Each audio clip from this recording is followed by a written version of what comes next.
Oh man, so I have to re-record this voiceover because I forgot to speed up the clips. I was looking at the clips and if I commentated the original speed, it would have been a 45-minute video. I don't think you guys want to be here for 45 minutes. But anyways, here we're finally doing the flooring downstairs, and the first few seconds I was trying to use my oscillating saw to get the nails that were still in the foundation out, and those were from the tack strips because it used to be carpet down here. If you guys remember from the first, I don't know, couple videos ago, used to be carpet downstairs, and there were a bunch of tack strips. The tack strips held the carpet against the edge, and a lot of the tack strips, well, not a lot of it, but some of the nails in the tack strips that were still like in the foundation, and so I had to get those out. And the best way was just to saw them off with the oscillating saw instead of trying to like pry them out with a hammer because um the head of the nails like just gone. So prying it out with a hammer is not gonna work. It was just easier to get the oscillating saw out. We had some detours with the bathroom, so had to do the upstairs bathroom and the master bathroom. This is the master bathroom right here, and I think the reason why I waited longer for the bathrooms was the toilets. So I think I just installed them up to the point of the toilets. And what was nice about the bathroom here is that the the last row right before the toilet fit like a whole plank. So it was like, oh, nice. So I thought that was perfect. And I had my dad help me out with the toilet, and so he got those uninstalled, and I think he installed the flooring that goes like underneath the toilet for me. So that was like super nice of him. Yeah, with this color, I appreciate Jung for helping paint the stairs here. I chose a random color from Sherwin-Williams. I thought, oh, this brown looks nice. All right, let's just go for it because I could probably spend hours, doing color science on the colors and make sure that it's the perfect color. But I just chose a random one. Not a huge fan of it, honestly. When I saw it in person, now I'm more neutral about it. I don't like it. I don't hate it. But let me know in the comments. Do you like the newer brown, or do you like the older brown? We decided to paint it because I think it already needs some TLC, and plus we didn't have to like clean it up. We just painted over the joint compound that we got on top of it. So I got a little bit done here yesterday, not as much as I would hope, but this was a real pain in the rear. the closet area, just getting like this side in, and then trying to get the other side of the door trim. Yeah, that's not fun. Then need a small little piece right there. I'm gonna try to finish the closet right now, and maybe do the rest of the hallway here.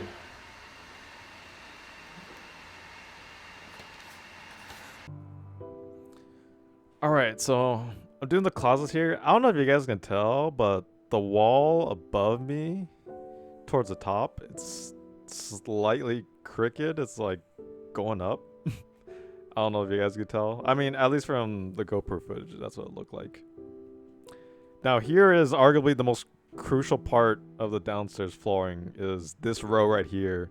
This row that I'm putting on, like these two rows, like this is the anchor for the whole downstairs.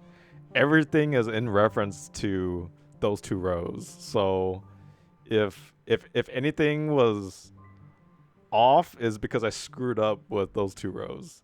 And when I was doing research on how to install the flooring, a lot of other people, they would nail like that first row like into the foundation or whatever their subfloor was, to hold it down in place. But I don't know, I didn't find that necessary in my opinion. I just use my weight as the thing that kept the floor down. Now is my flooring perfect because I did that? Probably not. It's probably better to have a more stable like first row. But I think I made it work, and so that was just less work for me because I didn't have to have like a hammer drill to nail down the flooring into the concrete foundation here. So for this part, I had Jung and Kevin help me out, and they're laying things down, and it's looking a lot better. Like the flooring is starting to come together. And I forgot what part I was doing, but I did a lot of like the weird corners, and definitely the places around the fireplace, the places around the stairs. I think that's where I'm at right now. Those are all like the kind of special, like hard places where you have to make notches, and they gotta cut things to size and whatnot. I had the other two do the easier parts, and so I think Kevin's doing that row above the shop vac, which is working out really well because it's making the floor like heavier and heavier, and so the floor is a lot more stable to work on the more planks you add to it. Let me see what else to mention about the flooring here. I did have a lot of trouble with the fireplace right here. I had to constantly shave off that bottom piece that I'm working on right here, and that piece just would not connect to the rest of the floor. I kept going back and forth, like shaving it down, shaving it down, shaving it down. I think I finally got it right here, but still, like I shaved it down so much. Maybe it would have been better to have a spacer next to the fireplace, but that's okay, whatever. I remember this piece being a pain in the rear to install. I think what I did, my GoPro ran out of memory because maybe I recorded a video yesterday and that killed the capacity, so I can't do a time lapse of the rest of this install, unfortunately. But we're having an issue here where it's like bowing right here, and we can't install this piece into this one very cleanly because there's this gap right here. We don't want this gap. So we're gonna take out this whole row and try to maybe shave a little bit of this off, because I think that's what's causing the this part to bow a little bit, or like to not go in. I tried to do it like in place here, but that didn't work very well. So I'm just gonna take this piece out again and shave down this end, and hopefully that gives a better result. Also, hopefully close this gap too, because that gap's kind of big.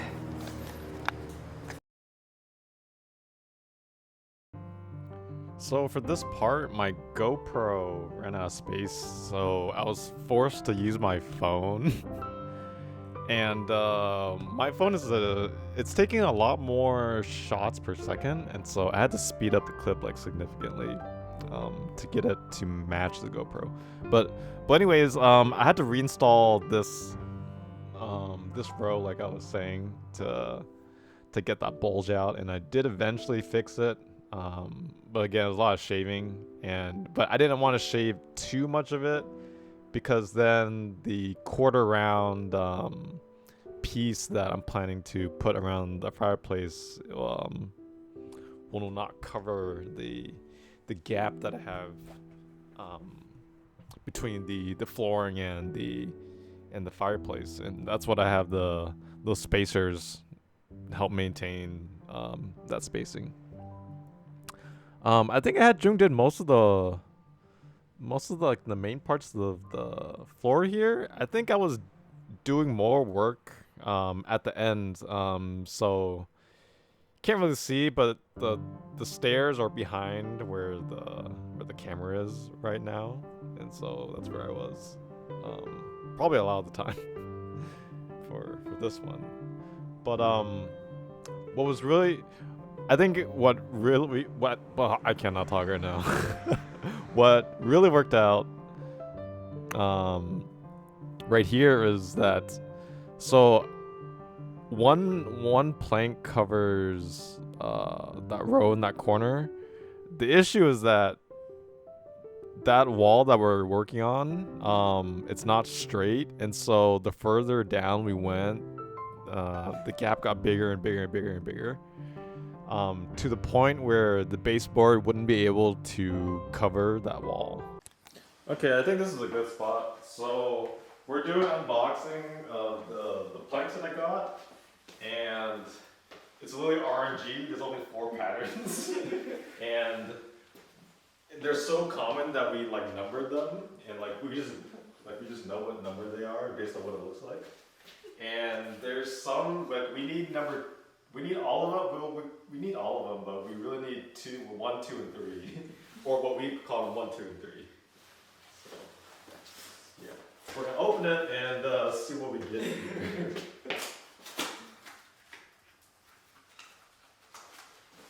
This reminds me of like the booster packs. Old days. Oh yeah. Alright, I see 1.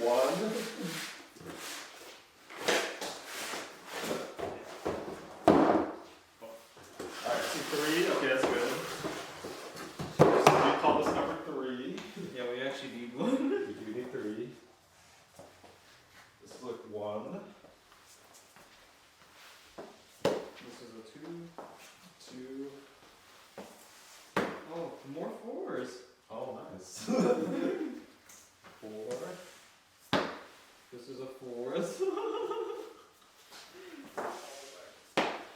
is a 2. 2.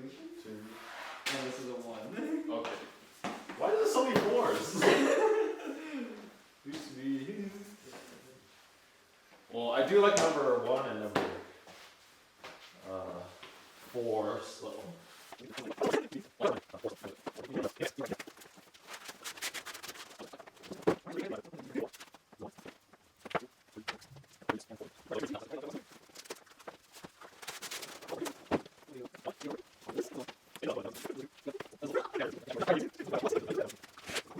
Yeah, let me just show you how uneven this is. Yeah, look at a stack right here. Yeah, so there's the 1 stack, the 2 stack, it'll focus, and the 3 stack, and then that's the 4 stack.